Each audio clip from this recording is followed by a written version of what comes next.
జీవితంలో స్ట్రగుల్స్ వస్తే పారిపోవాలా? భయపడిపోవాలా? ఏదో జరుగుద్దని చెప్పి అసహనం ఫీల్ అయిపోవాలా? Anxiety feel అయిపోవాలా?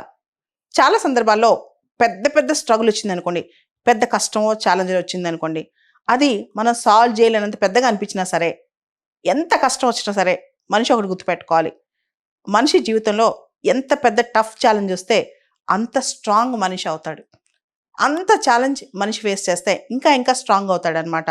అంటే మనకి స్ట్రగుల్ వచ్చిందంటే అర్థం ఏంటంటే, మనల్ని స్ట్రాంగ్‌గా తయారు చేయడానికి ఆ స్ట్రగుల్ వచ్చిందని అర్థం. ఒక చిన్న విత్తనం సీడ్ తీసుకోండి. ఆ సీడ్‌ని ఎంత లోపల డీప్‌గా పెట్టి, చాలా రోజుల పాటు డార్క్‌నెస్‌లో ఉండి, అది తర్వాత మొక్కై మొలిచి వటవృక్షం అవుద్ది. అంటే ఫస్ట్‌లో ఆ సీడ్ నాటేటప్పుడు, ఆ సీడ్ లోపల ఎళ్ళినప్పుడు దాని స్ట్రగుల్ ఎంత కష్టం ఉంటది. అంతా చీకటేనా? నా జీవితం ఇక ఇంతేనా? నేను బయటికి రాలేనా? అసలు వస్తాను రానా? నన్ను పెరగనిస్తారా? ఇలా చాలా డౌట్స్ ఉంటాయి. కానీ ఒక్కసారి మొక్కై మొలిచి తర్వాత వృక్షం అయితే ఎంత అద్భుతంగా ఉంటది. అలా మనం చూస్తే డైమండ్ కూడా. డైమండ్ అంత మెరవటానికి అసలు డైమండ్ బయటికి రావడానికి ఎంత హీట్‌ని అది భరించాలి? ఎంత కష్టాన్ని అది భరించాలి? ఇవన్నీ చూస్తే మనం కూడా ఎంత కష్టాన్ని భరిస్తే మనంత స్ట్రాంగ్ అవుతాం.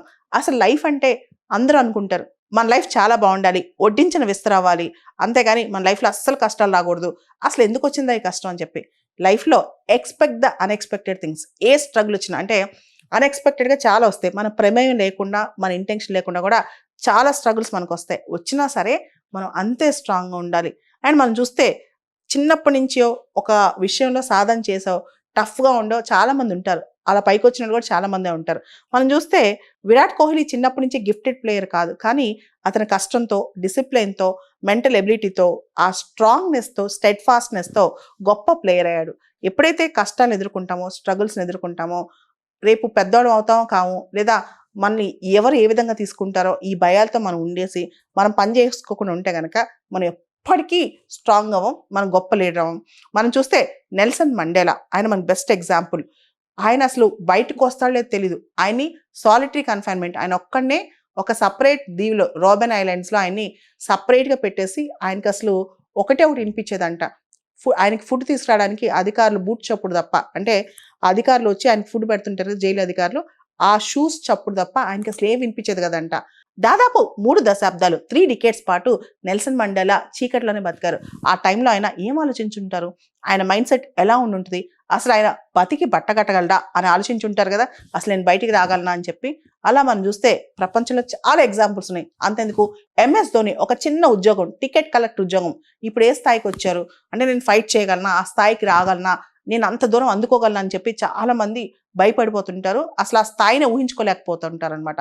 అలా కాకుండా ఏ కష్టం రాని, మన పైన ఎన్ని పడని, ఏం జరిగినా సరే మనం అంతే స్ట్రాంగ్‌గా బయటికి రావాలి. యాక్చువల్లీ నాకెప్పుడైనా బాగా వీక్‌గా అనిపించినప్పుడు 'అరుంధతి' సినిమాలో ఒక పాట ఉంటదనమాట. ఆ పాటలో ఎంత టఫెస్ట్ కష్టమైనా ఇవ్వండి, ఎంత టఫెస్ట్ చావునైనా ఇవ్వండి, నేను నా రాజ్యం కోసం ఏదైనా చేస్తానని హీరోయిన్ అంటదనమాట. అసలు ఆ డైలాగ్ చాలా అద్భుతంగా ఉంటది. మనం ఏదైనా సాధించాలనుకున్నప్పుడు మనం ఎంత టఫెస్ట్ పరీక్ష పెట్టినా సరే మనం దాన్ని నెగ్గుకొని బయటికి రావాలనమాట. అదే జీవితం. చాలా ఈజీగా మనం చాలామంది జీవితాలు చూసి అబ్బా! వాళ్ళ జీవితం చాలా బావుంది, చాలా తేలిగ్గా ఉండిపోయింది, చాలా అద్భుతాలు వచ్చేసినాయి వాళ్ళ జీవితంలో అనుకోవడం కన్నా, టఫ్‌నెస్ ఉంటేనే లైఫ్‌లో చామ్ ఉంటది, ఛాలెంజ్ ఉంటది, చరిష్మా ఉంటది.